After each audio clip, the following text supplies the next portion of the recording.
With the second part of this analysis on the members of the Red Ribbon Army in their titular arc in the Dragon Ball manga, we will go over the central threat of the arc's second part, General Blue. This will be a character that Toriyama brings his trademark approach of juxtaposition on several elements together as the aesthetic and attitude of a certain authoritarian regime in Germany in the 1930s and 40s that YouTube isn't a fan of people talking about, is combined with mannerisms not wholly in line with it. It's probably worth giving a small mention to the lead of Blue's B Troop, Doc, and not Dark as he's named in the dub, despite the fitting name and scheme, as it's clearly pronounced Doku by Blue rather than Daku. Though having little to mention in personality, with his belief in Kame Sennin being the professor who created the Dragon Radar being simply what Blue told him, his appearance as essentially a fat Heinrich Himmler as opposed to Himmler's slim build, showing Toriyama's running trend of utilising opposites. When considering Himmler as his model, this creates some irony in him being subordinate to Blue to further these opposites, but more on that when discussing the potential inspiration behind Blue's attributes. One of the first things that can be noticed on Blue's character is his obsession with cleanliness. He quickly orders a soldier's execution for so much as picking his nose, and has misgivings towards having to get his clothes wet when swimming after Burima and Kuririn. Side note, I'm pronouncing it as the original Burima rather than the common Bulma, as Toriyama's attempts at writing anglicised versions of his characters' names can't be treated as definitive, and her name being treated as an odd in-universe name doesn't work too well without the Bloomer's pun. One could see this as a cartoonishly exaggerated portrayal of OCD, which is often stereotyped as prioritising cleanliness and order. There may be more to this than a simple caricaturish display on the condition, but more on that link later. Let's point out the obvious Aryan in the room without delay. Blue's uniform is clearly inspired by that of the Schutzstaffel, or SS, of the Third Reich. His attitude also presents authoritarian values, such as his little tolerance for insubordination to the ethics or failure, along with strength, authority, and daring with a desire to dominate, fitting of an Aryan Übermensch that the Führer would love to have in his army. But, as anyone can see from his mannerisms, such as him often extending his pinky finger, laughing in a manner similar to a haughty woman, that those more familiar with the Ojo-sama trope in anime and manga will be aware of, as well as using feminine speech patterns, such as the pronoun watashi, or ending most sentences with wa, and his absolute disgust in having a woman like Burima being all over him. He's also a stereotypical homosexual, antithetical to the organisation bearing his fashion sense. If those implications were somehow too subtle, the Daizenshu decides to blatantly out him as one too. Now, those with a wider and nuanced history to the Third Reich than a certain Austrian painter being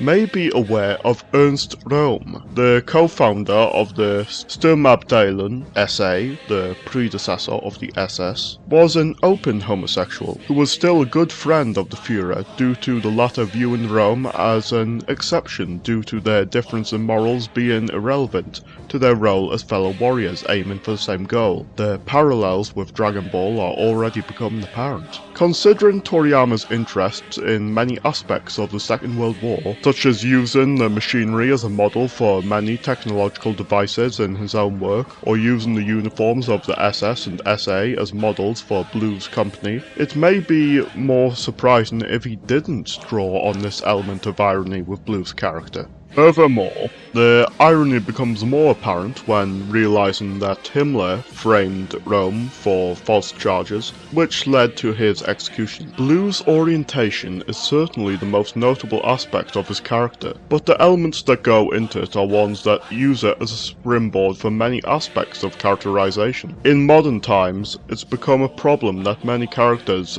that are given an aspect far beyond the norm in their settings, such as a different race, sex, orientation, or mental state may become cases of forced diversity, in both not fitting with the setting and existing purely for representing some group of people in a very political move, or become the stereotypical one-note character. This is a topic I'll explore more another time, but it serves as a preface to how General Blue acts as more than a simple juxtapositional joke. When Burima and Kuririn initially call Blue out as an okama, a derogatory term for homosexuals in Japanese, Blue notes that they've said the one thing they should never say to him, and that it angers him. Not only does this shed light on Blue's mannerisms being called out by others before, and him either being a closet homosexual or discreet about his persuasion, but Kuririn's previous comment on it being an oddity in the Red Ribbon Army despite their actions being prolific points to Blue wanting to keep it a secret from any in the army's ranks, as well as perhaps hinting at the Red Ribbons being ones with little tolerance for those of such persuasion. With Blue's display of sadistic violence, this could be interpreted as a trait brought out when pent up by a secret, which leads into the next point of Blue's ability. His Chō-Noryoku,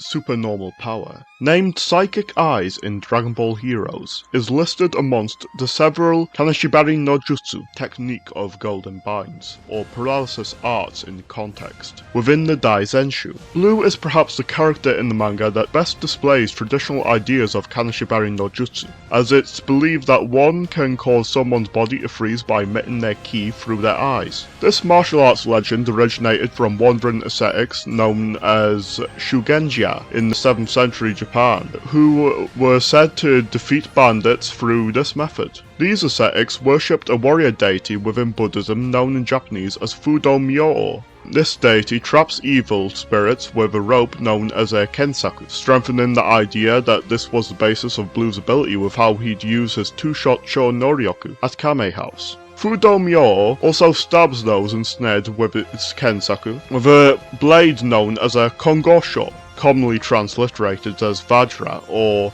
Diamond Cutter Thunderbolt, which is similar to the Rui Jingu Ban, used by Sun Wukong, of which Son Goku and his Nyoibo are directly based on, thus making Blue a fitting opponent for Goku. Beyond cultural links, Blue possessing such an ability also ties directly to his orientation. It's a power that makes his opponent helpless and gives him full control. With his obsession with perfection and overreaction to being shown as imperfect, along with his violence, Blue is clearly someone who has a need for dominance, and his power likely has a way of expressing the secret urges he has. This is fairly hard to unsee when considering the martial arts term of seme, attack, and uke, receive, were adopted as terms of giving and receiving for a fairly different meaning amongst Japanese homosexuals. Add in the fact that one use of this is done with ropes, as well as Blue asking those he's trapped in this instance how they feel, and it's pretty difficult to unsee the implications of him developing this ability. This desire for dominance, when considering his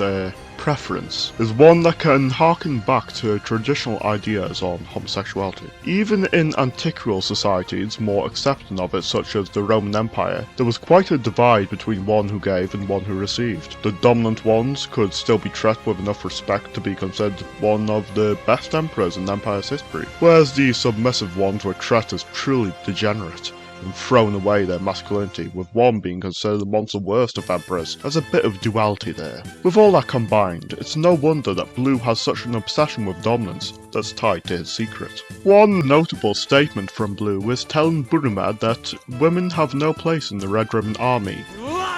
There's two things to break down with this. Firstly, Blue being a misogynist homosexual is a combination not seen much, especially with how much of a nauseating trope the gay best friend to a female character has become. Secondly, it sheds light on Blue's desire for secrecy in his inclinations. His reaction to Burima's advances certainly shows how difficult maintaining his facade would be, with a more feminine presence in the army than what we see. And there are the studies that women are more perceptive to reading subtle aspects of a person, something I doubt Toriyama wouldn't be aware of from general experience when married to a former shoujo mangaka, specialising in stories that necessitate such. Perhaps some level of time needs to be devoted to the anime exclusive scene during the Dr. Slump crossover segment, where he reveals to Obacha-man that his tastes are, for lack of a better allegory, of a wine not so aged. Some find it controversial. I see it as a very consistent thing with what has been shown thus far, with his delight in showing his dominance being portrayed mainly amongst the younger opponents, as well as creates another tie to the Reich, to those familiar with the proclivities of the concentration camp official Max Bielas. That and people who for some reason find it offensive that Blue is both homosexual and, for YouTube sensitivities, what I'll call an enjoyer of the youthful, seem to forget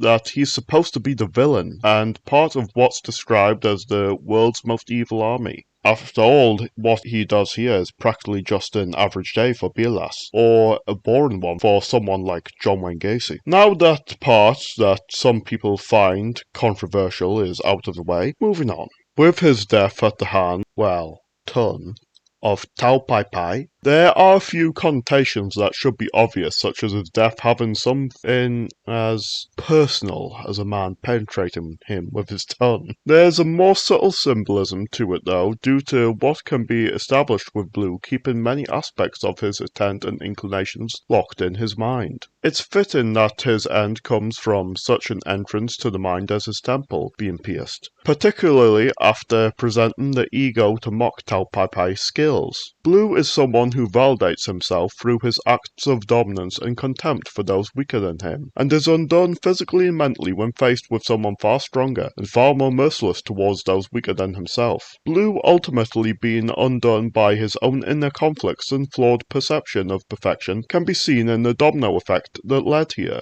If he wasn't so vain on matters he considers unclean, he wouldn't have let something such as the mouse stop him from killing Goku when he had the chance, and ultimately led to being executed for his failure. Or, in short, Blue was a man who liked to show sadistic dominance over anyone as a means of letting out his desires that his mind kept hidden. Now he's been topped by a man with some killer turn skills, and he's on the bottom forever. Also, moral of the story for any aspiring writer: if your diverse character has this diverse aspect be the central aspect of the entire character, at least flesh it out with enough allegories and characterization for it to be worthwhile, like with General Blue. With him appearing and making his send-off before Blue's linguistic execution, it's probably worth having some attention brought to Colonel Yellow as a coda to this climax of the Blue segment. His attire makes his appearance as an anthropomorphic tiger fitting when he seems to be inspired by the USA's Flying Tigers group of fighter pilot mercenaries. It may also be something based on the film Tora Tora Tora, or the real-life operation on Pearl Harbor it's based on, as a secondary inspiration, as despite the phrase being a contraction of Totsugeki Raigeki,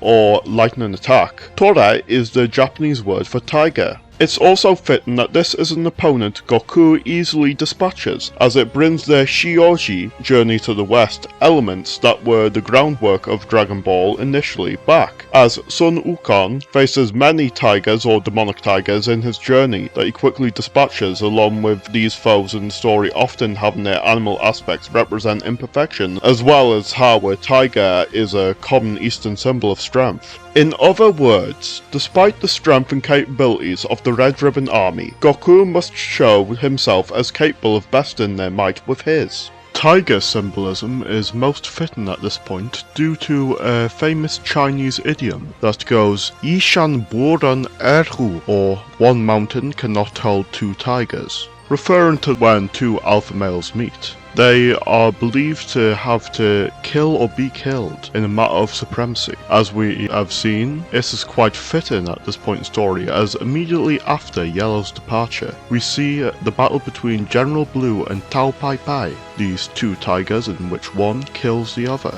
and that superior tiger will be coming after Goku. Thus, the second part of the Red Ribbon Army member analysis comes to an end. The next part will either be significantly longer than the other two, with coverage of Violet, Red, and Black, as well as a special mention to the hired assassin Tao Pai Pai, or bring this to a total of 4 parts. Stay tuned!